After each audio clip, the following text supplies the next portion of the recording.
ஒரு 3 வேலை போட்டுருக்கு நாளைக்கு. அதாவது நாளைக்கு ஒரு பே கமிஷன் கேஸு. உடனே நீங்கள் நினைக்கலாம் பே கமிஷனுக்கு நமக்கு என்ன சம்மந்தம் இல்லை, செட்டில்மெண்ட் வழக்கு வந்து ரேவா கேஸு தோற்று போச்சு அப்பீல்ல. ஸோ நீங்கள் செட்டில்மெண்ட் ரிவிஷன் கேட்டிங்கன்னா நம்மளை போட்டு கீழ்ச்சிருவாங்க, அதை மறந்துடணும். அதை நாங்கள் கேஸை கன்வெர்ட் பண்ணிட்டோம், அதை பே கமிஷன் ஆக்கிட்டோம்.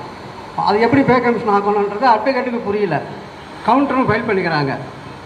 செட்டில்மெண்ட்டு 3 to 4 வருஷம் தானே, பே கமிஷன் 10 வருஷத்துக்கு ஒரு தடவை தானே சொல்லி நாங்கள் வந்து பே கமிஷன் பெனிஃபிட்டை செட்டில்மெண்ட்டில் கொடுக்குறோம்.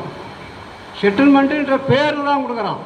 உங்களுக்கு எல்லாருக்கும் தெரியும், எல்லாமே 6வது பே கமிஷன் படி மினிமம் பேஸ் பென்ஷன் தான் கொடுக்குறோம், 3050 ரூபா. அது 7வது பே கமிஷனுக்கு மாறலை. ஸோ சட்டத்தை எப்படி நம்ம வளைக்கிறோம். ரேவா ஒரு கேஸை செட்டில்மெண்ட் டிஃபரன்ஸில் தோத்துட்டாங்க, அதாவது சமாதி கட்டிட்டாங்க. பேச்சுக்கு வெளியில் பேசுகிறாங்க, நாங்கள் தான் வாங்கி தரோம், நாங்கள் தான் போகிறோன்னு. இப்போவும் பல தொல்லைகள். நான் ஏன் மாற்றுச் சங்கங்கள் ரேவாவையோ யாரையும் குறை சொல்கிறது என்னுடைய எண்ணம் இல்லை. சட்டம்னா நல்லா புரிஞ்சுக்கணும். சட்டம் என்பது நியாயத்துக்கு ஜட்ஜ்மெண்ட்டு கிடைக்காது, நல்லா புரிஞ்சுக்குங்க. மெரிட்டுக்கு ஜட்ஜ்மெண்ட்டு கிடைக்காது. கோர்ட்டில் 2 தரப்பு அட்வொகேட்டு என்ன சொல்கிறாங்களோ அதை வச்சு தான் தீர்ப்பு. நீதி அரசர் நியாயத்தின் அடிப்படையில் எல்லாம் ஒன்றை புரிஞ்சுக்கணும். எல்லாருக்கும் ஒரு லாஜிக் நினச்சிக்கிறீங்க. கோர்ட்டுனா ரொம்ப நியாயமாக நடக்கும், ஜட்ஜ்மெண்ட்டு கிடையாது. அப்படி கிடையாது. நியாயம் வேறு, ஆர்குமெண்ட்டு வேறு. அண்ணா சொல்லியிருப்பார், சட்டம் என்பது ஒரு இருட்டறை, அது ஏழைகளுக்கு கிடைக்காதுன்னு. அர்த்தம் என்ன தெரியுமா? வக்கீல்களுடைய வாதத்தை பொறுத்து தான் அந்த தீர்ப்பு. ஜட்ஜிக்கு என்ன தீர்ப்பு எழுதுவார்னா 2 சைடும் கேட்பார், இந்த சைடு அந்த சைடு. இதில் ரொம்ப பியூட்டி கேளுங்க. அப்படி ஆர்குமெண்ட் பண்ணும்போது ஜட்ஜை குழப்பாமல் ஆர்கியூ பண்ணணும், அது ரொம்ப முக்கியம். ஜட்ஜிக்கு புரிகிற மாதிரி ஆர்கியூ பண்ணணும். ஒரு 400 பக்கம் 500 பக்கம் போட்டு வச்சுருப்போம், அதெல்லாம் புரியாது. நம்ம வந்து ராத்திரியும் பகலும் வைத்தியக்கார மாதிரி படிக்கணும். அந்த 400 பக்கத்தை வந்து என்ன பண்ணணும், ஒரு பக்கத்தில் கொண்டு வரணும். ஏன்னா நம்ம வைக்கிற பெரிய அட்வொகேட்டெல்லாம் நல்லா அனுபவப்பட்டேன். நானும் ஒன்றும் சாதாரணமாக வந்து ஒரு சீனியர் கவுன்சிலை பார்க்கல.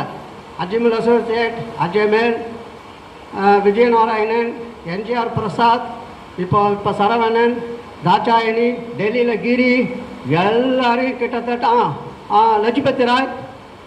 நம்ம கேஸில் பார்த்தீங்கன்னா இது வரைக்கும் நான் ஒரு 10 சீனியர் கவுன்சிலை டிஸ்கஸ் பண்ணிட்டேன். அவங்ககிட்ட நான் கற்றுக்கினது ஒன்று தான், அவங்க ஜூனியர்கிட்டையும் கற்றுக்கினது. இதெல்லாம் ஏன் உங்களுக்கு சொல்கிறேன்னா, ஏதோ டிஏ ஏறிச்சு ஹாப்பியாக இருக்கிறோம், அரியர் வந்துடும் அப்படின்னு நீங்கள் நினைக்கிறீங்க. அதுக்கு பின்னாடி நாங்கள் படக்கூடிய கஷ்டங்கள் ரொம்ப ரொம்ப கஷ்டம். அந்த கஷ்டத்துக்கு நாங்கள் வந்து உங்கள்கிட்ட பிரதிபலன் எதிர்பார்க்கறது அதிக மெம்பரை சேருங்க, அதிக மெம்பரை சேருங்க. ஏன் சொல்கிறேன்னா, இப்போ நடத்தக்கூடிய அந்த உங்கள் லாங்குவேஜில் செட்டில்மெண்ட் வழக்கு, இப்போ செட்டில்மெண்ட் டிஃபரன்ஸும் யாரும் பேசவே வேணாம். நாளைக்கு நடத்தக்கூடிய பே கமிஷன் ஃபெடரேஷன் ஆஃபீஸர்ஸ் 3 வருஷமாக நடக்குது. இது வரைக்கும் நான் அதில் கவனம் செலுத்தவே இல்லை. தெரியுமா? இது அம்மா முஸ்டக்கார் தெரியுமில்ல, கேட்டு பாருங்கள். இது வரைக்கும் நான் அதில் எது வரைக்கும் கவனம் செலுத்தலை. ஆனால் இன்றைக்கி அதிக முக்கியத்துவம் அதுக்கு கொடுக்குறேன்.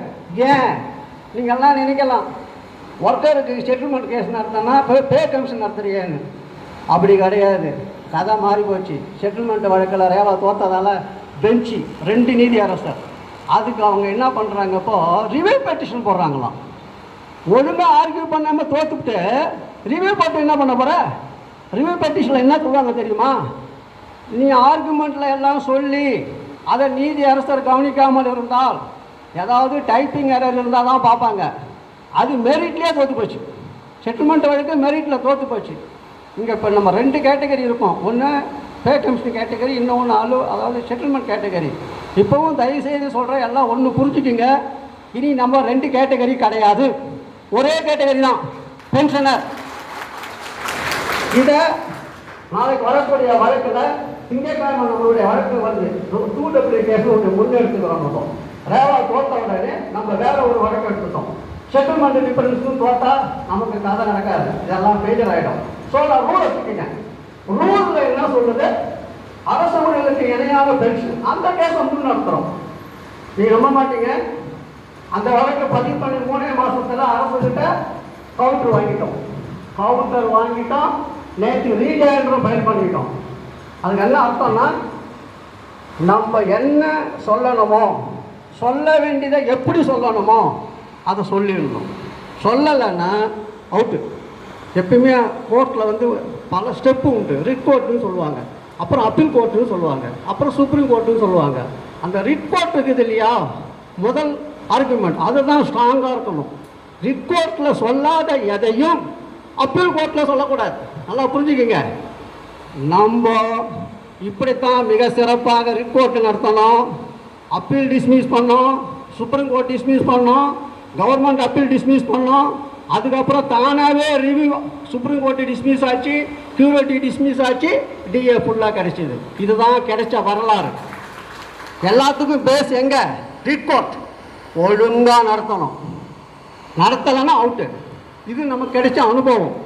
இப்போது பே கமிஷன் வந்து அப்பீலில் இருக்குது ஆஃபீஸர்ஸ். அதில் நம்ம ஜெயிச்சே ஆகணும். சப்போஸ் தோத்துட்டான்னு வச்சுங்க, செட்டில்மெண்ட் கேட்டகரிக்கு ரிவிஷன் கேட்க முடியாது. இப்போது வாலண்டரியா அது உள்ள நம்ம தலையிடுறோம். நான்லாம் பே கமிஷன் பெனிஃபிட் வாங்கிட்டேன், ஏன் தலையிடுவேன்? 2W கேஸ் பாதிக்கும். நம்ம இன்னொரு வழக்கு நடத்துகிறோமே, அது அவுட் ஆகிடும். ஸோ இதை கவராமல் பார்த்துக்கிறதுக்கு இப்போ நம்மளுடைய கடமை ஆயிடுச்சு. இது வந்து ஃபெடரேஷனோட சேர்ந்து தான் நம்ம நடத்துகிறோம். நிச்சயமாக நம்ம தலையிட்டுக்கிறோம். பே கமிஷன் கேஸ் நிச்சயமாக வெற்றி பெறும். அது வந்து எனக்காக இல்லை, செட்டில்மெண்ட் கேட்டகரியில் உள்ள நண்பர்களுக்காக, அவர்களுக்கு பாதிக்கக்கூடாதுன்றதுக்காக இன்னும் ஒரு அஸ்திரத்தை ரேவா தோத்ததால் வேறு ஆங்கிளில் போகிறோம். நம்ம அதாவது நேரடியாக தொடாமல் இப்படி தொடுறோம். மூக்க நிச்சயமாக ஜெயிப்போம். யாரும் கொலைப்படாதீங்க. டிஏ அரியரை பற்றி நான் இப்போ சொல்கிறேன் உங்களுக்கு. ஸோ செட்டில்மெண்ட் டிஃபரன்ஸுன்றது அடுத்த ஓராண்டு 2 ஆண்டுகளுக்குள் உங்களுக்கு அனைத்து பலன்களும் 6th பேயில் இருக்கிறவங்க எல்லாருக்கும் 7th பே வரும். செட்டில்மெண்ட் காரியங்கள் சேர்த்தான். இனிமேல் தனியாக பிரிக்க வேண்டாம். செட்டில்மெண்ட் ரிவிஷன் கேட்காதீங்க, பே ரிவிஷன் சொல்லுங்கள். இதை வந்து எப்படி நம்ம சாதிச்சோன்றதை இப்போ நான் உங்களுக்கு சொல்கிறேன்.